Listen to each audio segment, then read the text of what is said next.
Start कर रहा हूँ और स्क्रीन शेयर कर रहा हूँ।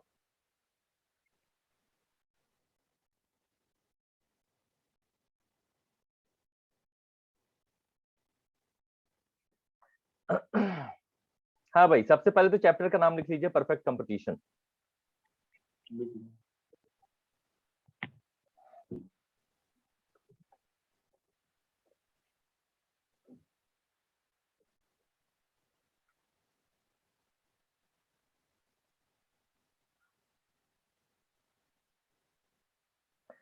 परफेक्ट कंपटीशन, पूर्ण प्रतियोगिता।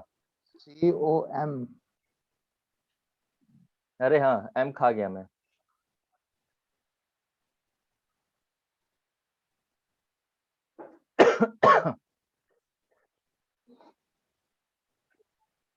हो गया सबका? टाइटल तो डाल ही दिया होगा अब। चलो भाई, परफेक्ट कंपटीशन पढ़ने से पहले पहले कुछ एक बेसिक जरा देखा जाए।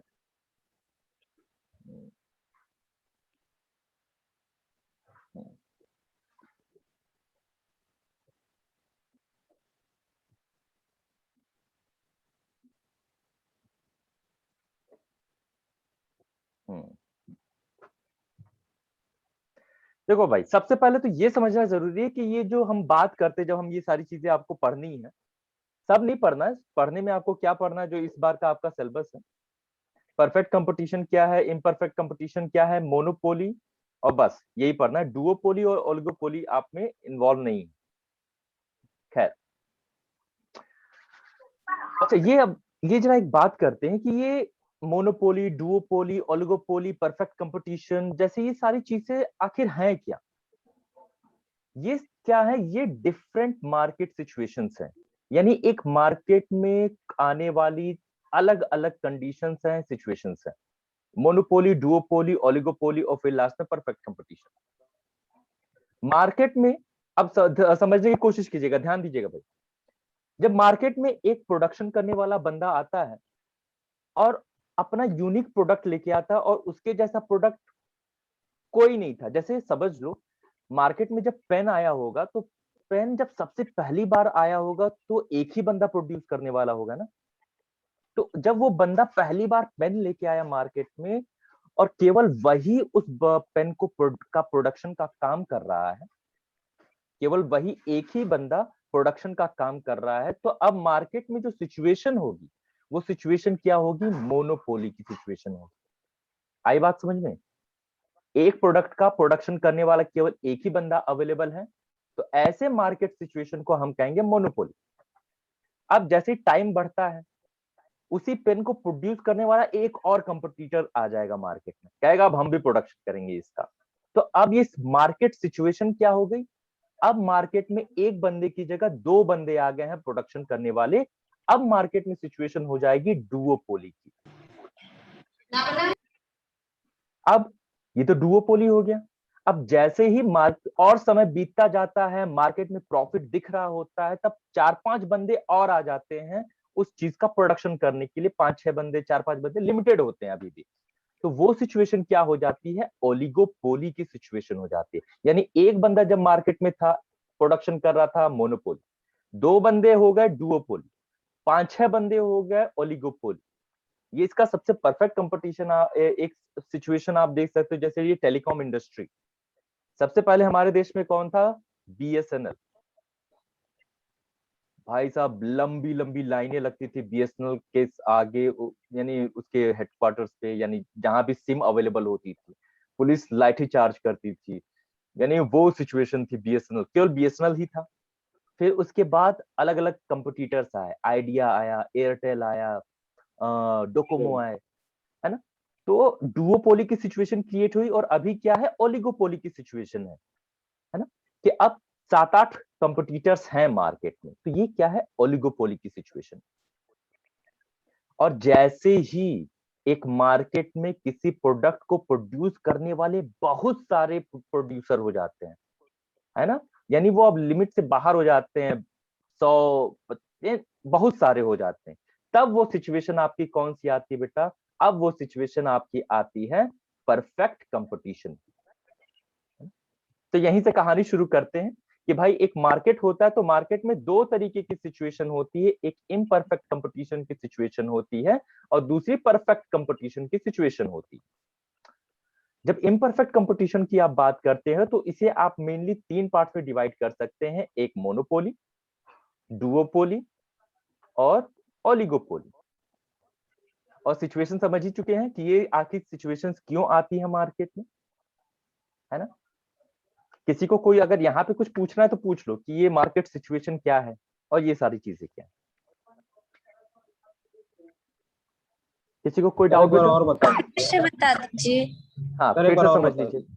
आप मार्केट में हो, अब मार्केट में आप टर्मिनोलॉजी सुनोगे, मोनोपोली, डुओपोली, ओलिगोपोली और परफेक्ट कंपटीशन।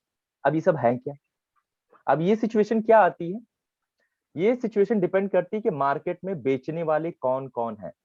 जब एक प्रोडक्ट केवल एक ही बंदा बना रहा है, एक प्रोडक्ट केवल एक बंदा बना रहा है, तो अब ये मार्केट सिचुएशन जो कहलाएगी, ऐसी सिचुएशन जहां एक प्रोडक्ट एक बंदा बना रहा है, तो वो होगा मोनोपोली। ये मार्केट सिचुएशन है।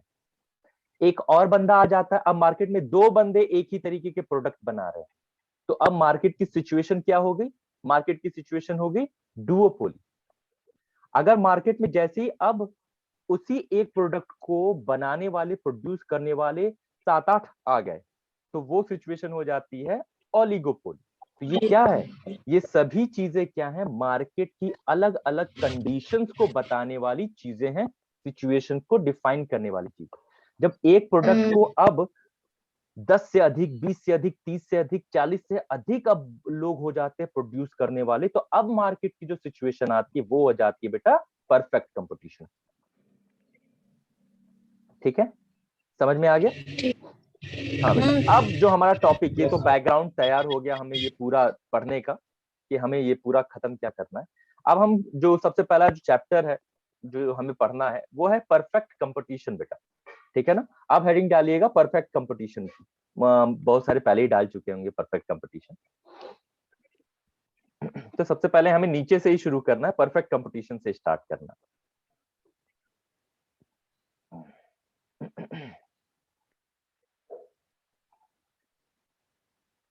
आइए परफेक्ट कंपटीशन में चलते हैं। तो भाई अब परफेक्ट कंपटीशन में अभी अभी मैंने आपको बता दिया कि एक प्रोडक्ट को बनाने वाले बहुत सारे हैं और खरीदने वाले भी बहुत सारे हैं।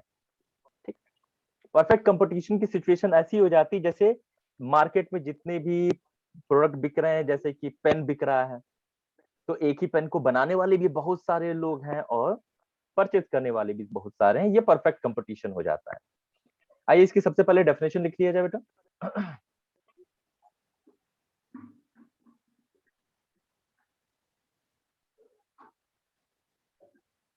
हाँ जी बेटा, ये रहा आपके सामने डेफिनेशन। इंग्लिश में क्या करना है आपको बेटा? देखिए इंग्लिश में जहां तक बस पॉइंट लगाया है ना, बस वहीं तक। जैसे कि ये यहां से यहां तक, और डेफिनेशन को समझते हुए चलना है थोड़ा अभी। और फिर ये जो अंडरलाइन मैंने किया है ना, there must be a one price prevailing throughout the market, यही होना है। और फिर एक बिलास की डेफिनेशन लिख देनी है, और हिंदी में बेटा ये पूरा आपको लिख देना है। इसी में बोल्डिंग की डेफिनेशन है, उसे लिखिए। आप लिखते रहिए, बस थोड़ा कान मेरी तरफ कंसंट्रेट रखिएगा। देखो परफेक्ट कंपटीशन में तो ये तो हमें पता चल गया कि एक प्रोडक्ट को बनाने वाले बहुत सारे हैं, खरीदने वाले भी बहुत सारे हैं। यहाँ सिचुएशन क्या हो जाती है? जो प्राइस होता है वो कांस्टेंट होता है। प्राइस कांस्टेंट होता है, यानी 5 रुपए की पेन बिक रही है तो 5 रुपए की हर जगह हर बेचने वाला 5 रुपए की ही बेचेगा, है ना। फिर आप कहोगे कि प्राइस अधिक भी तो कर सकता है। अब परफेक्ट कंपटीशन में क्या सिचुएशन होती है? अगर बंदे ने बेचने, सेल करने वाले बंदे ने प्राइस को अधिक कर दिया, 5 रुपए की जगह 6 रुपए बेच रहा है, तो भाई हम सब कंज्यूमर्स हैं, हमको पता है कि 5 रुपया मार्केट में इसका प्राइस है, 6 रुपए का बेच रहा है, हम खरीदेंगे। कोई बंदा उसके पास खरीदने नहीं जाएगा। तो परफेक्ट कंपटीशन में आप प्राइस नहीं बढ़ा सकते। फिर आप कहोगे प्राइस कम तो कर ही सकते हैं, 4-5 रुपए की जगह। अब अगर होलसेल में हम परचेज करते तो सस्ता तो पड़ ही जाता है। हम होलसेल की बात नहीं कर रहे हैं बेटा, हम मार्केट की बात कर रहे हैं। अलग अलग शॉप्स हैं, बेचने वाले हैं। वो 5 रुपए की पेन अगर 4 रुपए में बेचने लगे तो उनकी सिचुएशन ऐसी हो जाएगी कि उनका प्रॉफिट ही नहीं होगा। परफेक्ट सर इसमें कंपटीशन, होमोजेनियस प्रोडक्ट होता है ना? हाँ, अभी हम उन सारे कैरेक्टरिस्टिक्स पे आएंगे, अभी सारे कैरेक्टरिस्टिक्स लिखेंगे। ठीक।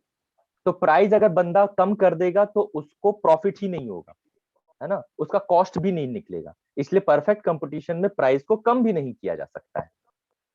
ठीक। तो सबसे इंपॉर्टेंट लाइन यहाँ पे ये हो जाती है, इसको हम आगे डिफाइन भी करेंगे। The price of the product is determined by the industry with the forces of demand and supply। जो परफेक्ट कंपटीशन होता है, यहाँ दुकानदार प्राइस तय करता है क्या बेटा? तुम खुद सोच के बताओ। आप दुकान पे जाते, पेन सेल करने वाली दुकान पे, तो वो 5 रुपया क्या उस दुकानदार ने सेल तय किया है? नहीं, वो प्राइस उसे दिया गया है। और ये प्राइस कैसे दिया जाता है? परफेक्ट कंपटीशन मार्केट में जितनी भी फर्म्स होती हैं वो प्राइस टेकर होती हैं, मार्केट प्राइस को डिसाइड करता है। अब जिसके भी दिमाग में डाउट आ रहा होगा कि भाई मार्केट प्राइस को डिसाइड करता है, ये सारी चीजें अभी आगे हमको देखनी है, तो परेशान मत होइएगा। जिसको समझ में आ गया बेहतर, जिसको नहीं समझ में आया अभी हम उनको चीजों को आगे पढ़ना ही है। जल्दी से उतार के मुझे बताइए। Sir, can we have the difference between oligopoly and perfect बेटा competition? अभी हम पढ़ रहे हैं परफेक्ट कंपटीशन। हम जब आगे चलेंगे ऑलिगोपोली पढ़ेंगे, डुओपोली पढ़ेंगे, जो भी चीजें पढ़ेंगे हम वो डेफिनेशन बताएंगे और पीछे वाले से कंपेयर करते हुए चलेंगे। अभी हम परफेक्ट कंपटीशन पढ़ रहे हैं। उनकी एक कैरेक्टरिस्टिक्स मैंने बता ही रखा है। एक प्रोडक्ट बनाने वाला बंदा है, मोनोपोली हो गया। 2 बंदे आ गए, डुओपोली हो गए। 7-8 बंदे हैं तो ओलिगोपोली हो गया। बहुत सारे बंदे बना रहे हैं तो परफेक्ट कंपटीशन हो गया। ये एक नॉर्मल सेंस में, कॉमन सेंस की का डेफिनेशन है तो बहुत सारी चीजें हैं।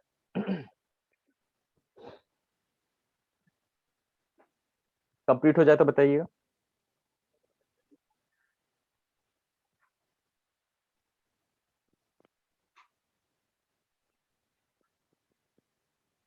इंग्लिश में ये भी लिख लीजिएगा, ये जो लाइन है,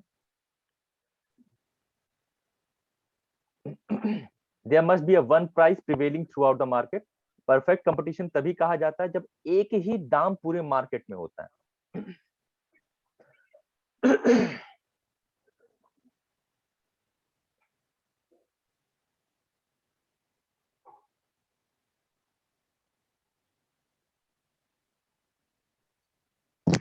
डन सर, हो गया।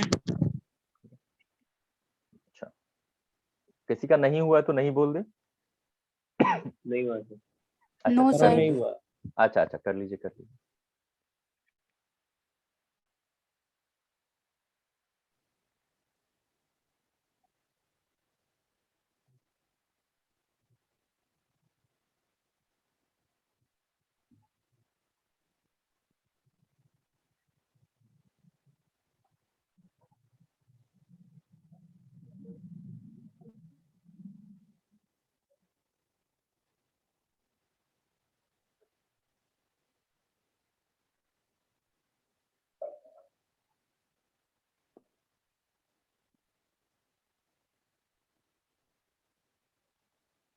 पानी लेके आए।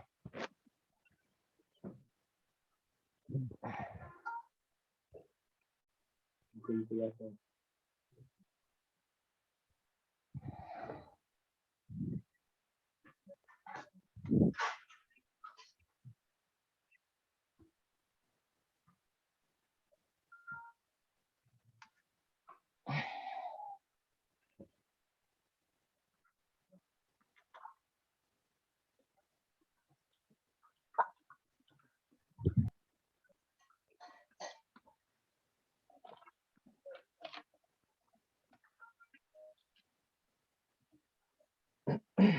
हाँ भाई, अगर किसी का नहीं हुआ तो नहीं बोल दे, तो फिर आगे चला जाए। हो गया सर। हो गया, ओके भाई।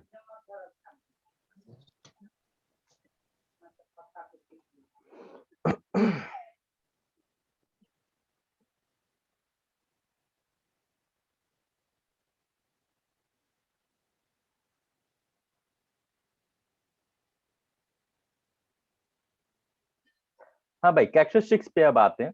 हेडिंग डालिएगा कैरेक्टरिस्टिक्स ऑफ परफेक्ट कंपटीशन। पूर्ण प्रतियोगिता की विशेषताएं। और ये बड़ा इंपॉर्टेंट है, मैं आपको ये बताता हूँ कि इसी से रिलेटेड क्वेश्चन कैसे पूछा जाएगा। दो तरीके का क्वेश्चन पूछा जा सकता है। दो तरीके का क्वेश्चन क्या पूछेगा, पहले तो पूछेगा what do you mean by the perfect competition, पूछेगा, लॉन्ग क्वेश्चन में रहेगा, तो ये सारी चीजें आपको लिखनी रहेगी। दूसरा एक और क्वेश्चन पूछेगा कोटेशन के तौर पे, in a perfect competition firms are price taker not price maker, यानी पूर्ण प्रतियोगिता में जो फर्म्स होती हैं वो मूल्य ग्राहिता होती हैं, यानी ग्रहण करने वाली होती है, न कि मूल्य निर्धारण करने वाली। इस वाले क्वेश्चन में भी आपको थोड़ी चीजें डिफाइन करनी रहेंगी और बाद में आपको ये कैरेक्टरिस्टिक्स वहां पे भी लिखना रहेगा। तो दोनों ही तरीके के क्वेश्चंस में आपको सेम कैरेक्टरिस्टिक्स लिखने ही लिखने हैं वहां पे। ठीक है, चलो भाई कैरेक्टरिस्टिक्स में चलते। सबसे पहला जो कैरेक्टरिस्टिक्स है, number large number of buyers and sellers, पहला कैरेक्टरिस्टिक्स हो जाता है। बहुत बड़े अमाउंट में बायर्स होते हैं, सेलर्स होते हैं, और ये शुरुआत में ही आपको जब इंट्रोडक्शन दिया तो बताया कि ये सब मार्केट सिचुएशन है। मोनोपोली क्यों अलग है, क्योंकि वहां बनाने वाला एक है। परफेक्ट कंपटीशन क्यों परफेक्ट कंपटीशन है, क्योंकि बनाने वाले बहुत सारे हैं। फिर दूसरा हो जाता है होमोजीनियस प्रोडक्ट, एक ही तरह का प्रोडक्ट बनाया जा रहा है, समरूप वस्तुएं, होमोजीनियस समरूप वस्तुएं।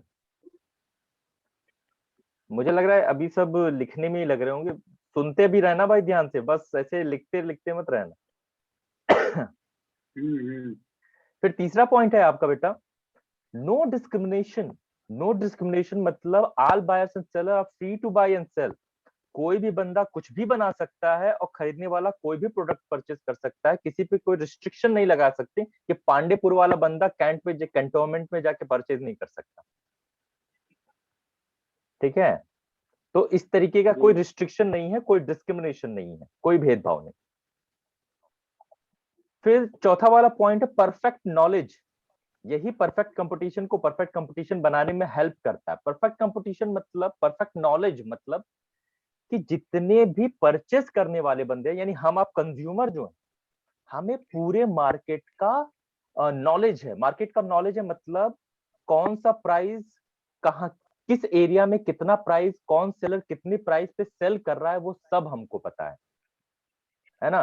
कैंट पे अगर कोई बंदा या बीएचयू पे कोई बंदा अगर प्राइस को कम कर देगा या बढ़ा देगा, हमको तुरंत पता चल जाएगा। तो एक परफेक्ट नॉलेज है कंज्यूमर्स को यहाँ पे।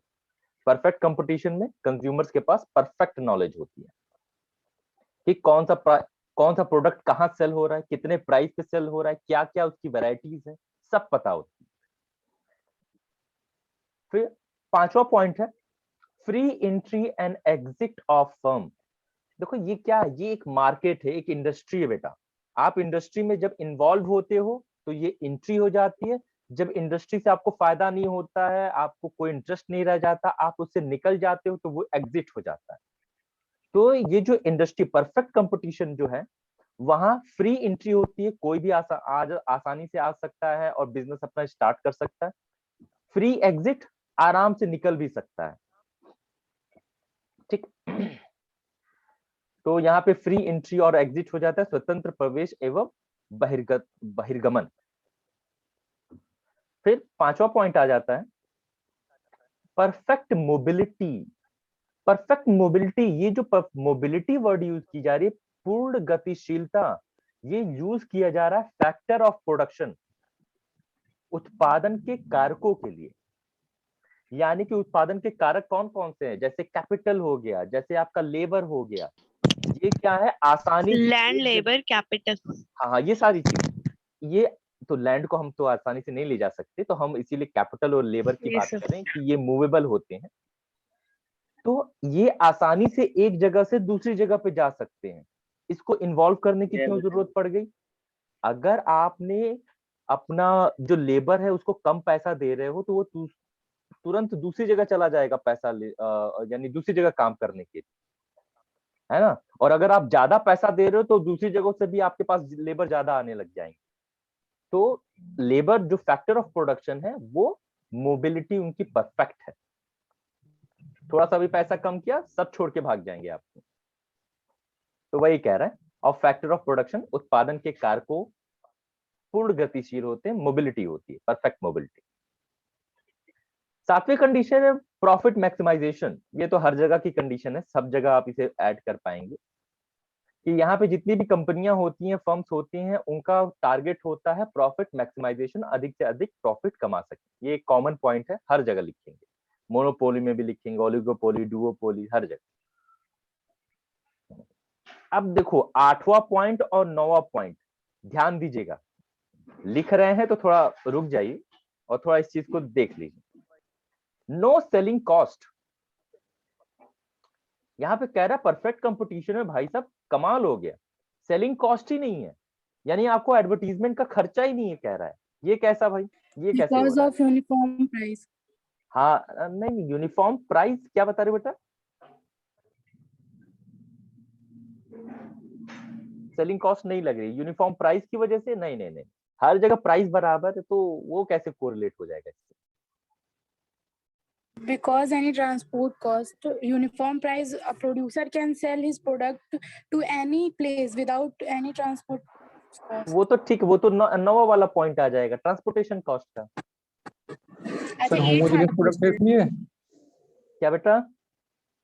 होमोजेनियस प्रोडक्ट है। होमोजीनियस प्रोडक्ट कोरिलेट तो कर ही सकते हो, ठीक है, इसमें कुछ बुराई नहीं है। सर, क्योंकि होमोजीनियस एडवर्टाइजमेंट नहीं हो रहा है। इतने लार्ज नंबर बायर और सेलर्स हैं तो जरूरत ही नहीं है। फोर्थ पॉइंट पे ध्यान दो, फोर्थ पॉइंट, फोर्थ पॉइंट बोल रहा है ना यहाँ पे, परफेक्ट नॉलेज। हाँ जी, इसी Perfect वजह knowledge से among ये, buyer and seller. हाँ ये चौथा पॉइंट ना, ये 8वें पॉइंट को लेके आ जा रहा है भाई, क्योंकि परफेक्ट कंपटीशन है तो यहाँ सबके पास परफेक्ट नॉलेज है, जिस वजह से आपकी सेलिंग कॉस्ट बच जा रही है, आपको एडवर्टाइज करवाने का ज्यादा खर्चा नहीं लेना पड़ता है ना। इस वजह से यहाँ पे क्या हो जाता है, नो सेलिंग कॉस्ट यहाँ पे माना जाता है, जो कि एक सिचुएशन है नहीं एक्चुअली, एक्चुअल में ये कहीं नहीं है, मगर भाई ये एक हाइपोथेटिकल व्यूज हैं, तो हम मानते हैं कि यहाँ पे कोई सेलिंग कॉस्ट नहीं होगी।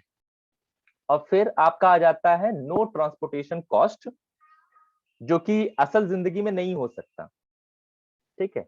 यहाँ पे कह रहा है कि कोई ट्रांसपोर्टेशन कॉस्ट नहीं लगने वाली है आपकी, यानी जैसे ही बंदे को पता चलेगा कि 5 रुपए में कैंट पे भी अगर मिल रहा है ना, तो वो भाई पैदल चल देगा कैंट पे खरीदने के लिए। अगर वहां पे सस्ता मिलेगा ना, तो कैंट पे भी पैदल चला जाएगा, ठीक। तो यानी कि ट्रांसपोर्टेशन कॉस्ट ऐड नहीं कर रहा, तभी तो कह रहा पैदल चला जाएगा, तभी तो कॉस्ट नहीं लगेगी जो कि पॉसिबल नहीं है। तो खैर, ये आपके हाइपोथेटिकल एजम्पशंस है इस परफेक्ट कंपटीशन के, तो लिखना ही पड़ेगा, कोई ट्रांसपोर्टेशन कॉस्ट नहीं लगना है इसमें। ये सबका हो जाएगा तो बताइएगा बेटा।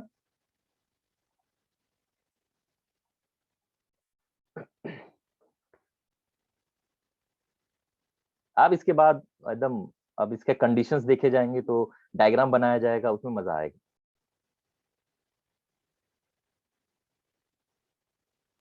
सर, इसमें फॉर्म जो होती है वो प्राइस टेकर होती है। हाँ, ये लिखा नहीं है क्या मैंने? हो, ये प्राइस कैसे छोड़ दिया, नो सर। पॉइंट कैसे छोड़ दिया मैंने? यस सर, इसमें डिमांड कर्व भी आता है ना। नहीं, डिमांड कब तो छोड़ दीजिए, वो तो अलग बात है, मगर ये 10वां पॉइंट होना था, firms are price taker.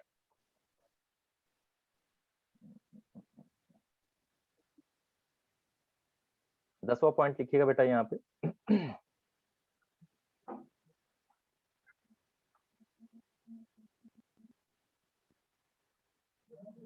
Firms are price taker.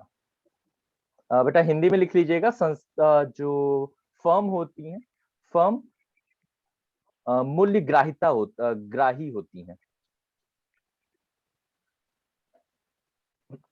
या मूल्य ग्रहण करने वाली होती हैं।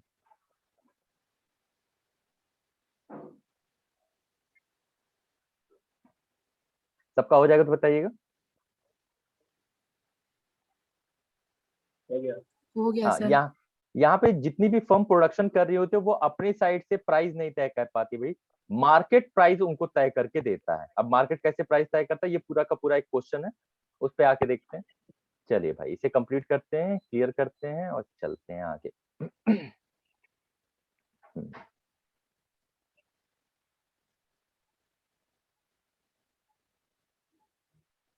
हाँ भाई, अब हेडिंग डालिएगा price determination under perfect competition. ये लिखा नहीं मैंने, इसे बढ़ा लीजिएगा और तुरंत छापामारी में मत लिखिएगा, केवल अभी यहां तक लिखिएगा केवल। प्राइस डिटर्मिनेशन मूल्य निर्धारण, price determination under perfect competition, पूर्ण प्रतियोगिता के अंतर्गत मूल्य निर्धारण।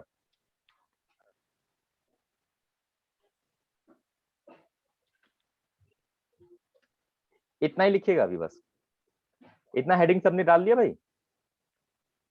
सर दोबारा बोलिए। Yes sir. पूर्ण प्रतियोगिता के अंतर्गत मूल्य निर्धारण, पूर्ण प्रतियोगिता के अंतर्गत मूल्य निर्धारण, price determination under perfect competition. अब देखो भाई, अब उसी पॉइंट से हम शुरू करते हैं जो सबसे लास्ट पॉइंट था हमारा, कि फर्म्स आर प्राइस टेकर।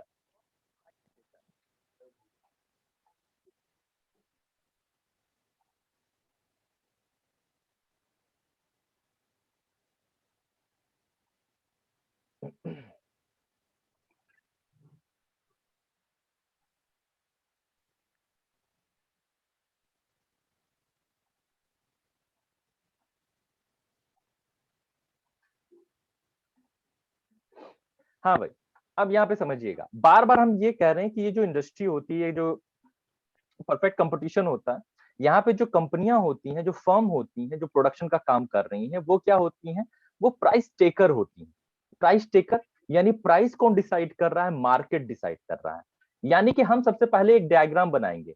देखिए यहाँ पे जो सबसे पहले हम क्या लिखते हैं, यहाँ पे इंग्लिश में आप लिख लीजिएगा, price is determined by the industry या market and firm are the price taker.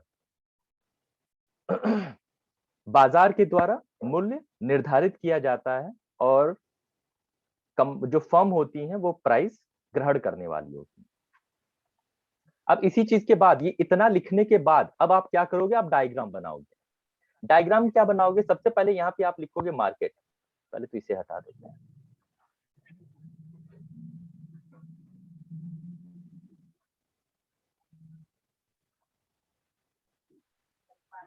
सबसे पहले सिचुएशन आती है मार्केट की,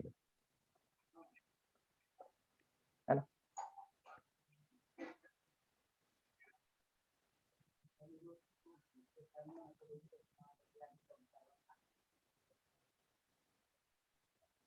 हाँ भाई, ये आपका क्या हो गया बेटा? ये आपका वाई एक्सिस हो गया, ये आपका एक्स एक्सिस हो गया, ये फिर आप देखो मार्केट। मार्केट में आपको एकदम शुरुआती जब लेक्चर पढ़ाया थे, लॉ ऑफ डिमांड पढ़ाया था, तो एक मार्केट जो होता है वहां पे दो फोर्सेस होती हैं, एक डिमांड होती है और दूसरी क्या होती है? सप्लाई होती है। डिमांड और सप्लाई ही डिसाइड करती है कि किसी चीज का प्राइस कितना होगा, है ना? तो यानी कि एक डिमांड लाइन होती है, ये क्या हो गई आपकी बेटा? Demand line. डिमांड ऐसी ही होती है, जो लेफ्ट टू राइट क्या होती है? गिरती हुई होती है। ऐसा लाइन क्यों होता है, जो को कल बताया था मैंने, एक लाइन, एक कर्व अगर लेफ्ट टू राइट डिमिनिशिंग गिरते हुए होती है तो उसका रीजन क्या होता है? दो चीजों के, दो फैक्टर्स के बीच में इनवर्स रिलेशन। हाँ, एक डिक्रीज हो रहा होता है, दूसरा इंक्रीज हो रहा होता है। और फिर आपका एक नेक्स्ट जो बन जाता है वो क्या हो जाता है बेटा? ये हो जाती है आपकी सप्लाई लाइन।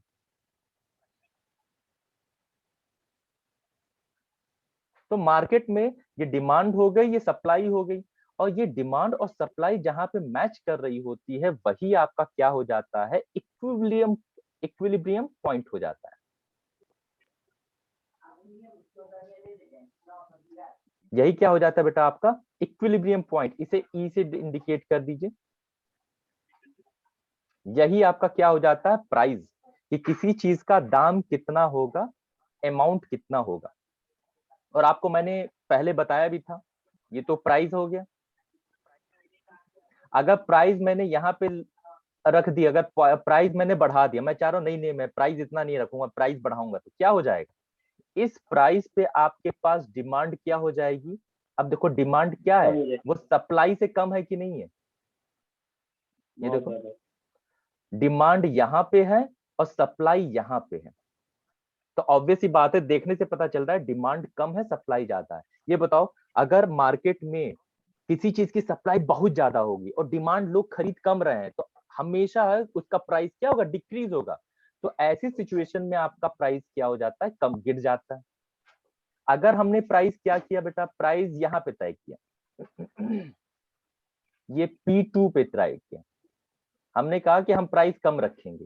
तो प्राइस कम रखोगे तो क्या होगा, आपका ये सिचुएशन बनेगा, एक यहाँ पे सप्लाई और यहाँ पे क्या हो जा रहा है, डिमांड हो जा रहा है, डिमांड बढ़ जाएगी। अब ये बताओ सप्लाई क्या है, कम है, यानी मार्केट में चीज की अवेलेबिलिटी केवल 5 प्रोडक्ट अवेलेबल है ऐसा मान के चलो, और डिमांड क्या है, वो उससे बहुत ज्यादा, समझ लो 15 चीजों की डिमांड हो रही है। तो जब भी डिमांड ज्यादा बढ़ जाती है तो प्राइस क्या होता है, बढ़ जाता है। तो अगर P2 पे तुम्हारा प्राइस होगा तो प्राइस ऑटोमेटिकली ऊपर की तरफ भागेगा, है ना। और पी पे जहां पे डिमांड और सप्लाई बराबर है एक दूसरे के, प्राइस डिटरमाइन होती है, वहीं पे आपका प्राइस तय होता है। 5 यूनिट की डिमांड है, 5 यूनिट की सप्लाई, तो वहां प्राइस तय होता है। इसे क्या कहते हैं बेटा, इस सिचुएशन को, ये जो होती है इसे क्या कहते हैं, यहाँ पे आपका सरप्लस एक्सेस सप्लाई है। इसे आप क्या लिखते हो बेटा, एक्सेस सप्लाई।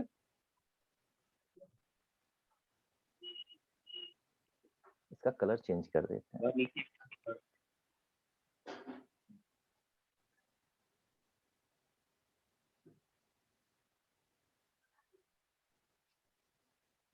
अरे ये इसी में क्यों लिखा आ रहा है भाई, ब्लैक क्यों नहीं हो रहा।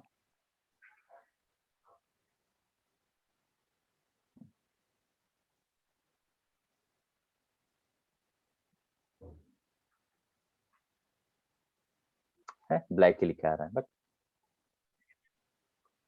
एक्सेस सप्लाई,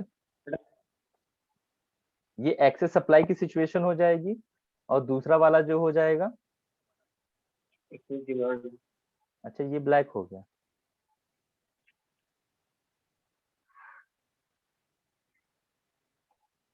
ये क्या हो जाएगा आपका, एक्सेस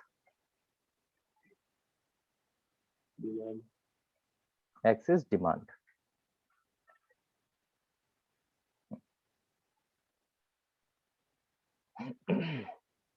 ये डायग्राम बना लीजिएगा। अब बात आ रही है कि भाई ये क्या था आपका, ये मार्केट था, मार्केट ने बेटा प्राइस तय कर लिया। आपका प्राइस क्या है, ये रहा आपका प्राइस, यही आपका क्या हो जा रहा है, यही आपका प्राइस है। मार्केट ने प्राइस तय कर दिया, और अब आपका क्या है, एक फर्म है, यहाँ पे आपका क्या हो जाएगा बेटा, ये फर्म है, ये आपकी कंपनी है जो आप प्रोडक्शन का काम कर रहे हैं।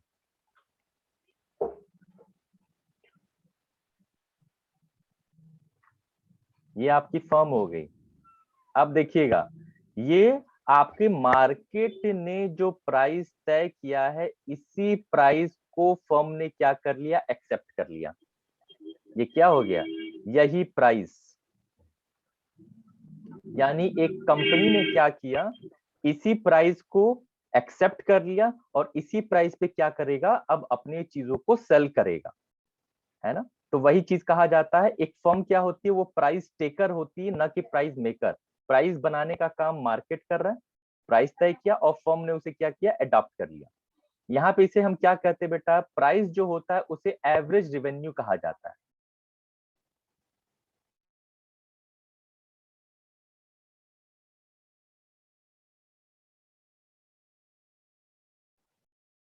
ठीक है, ये जो प्राइस होता है बेटा, आवाज आ रही है, ये सर आपका माइक हाँ। म्यूट हो गया था, अब सही है।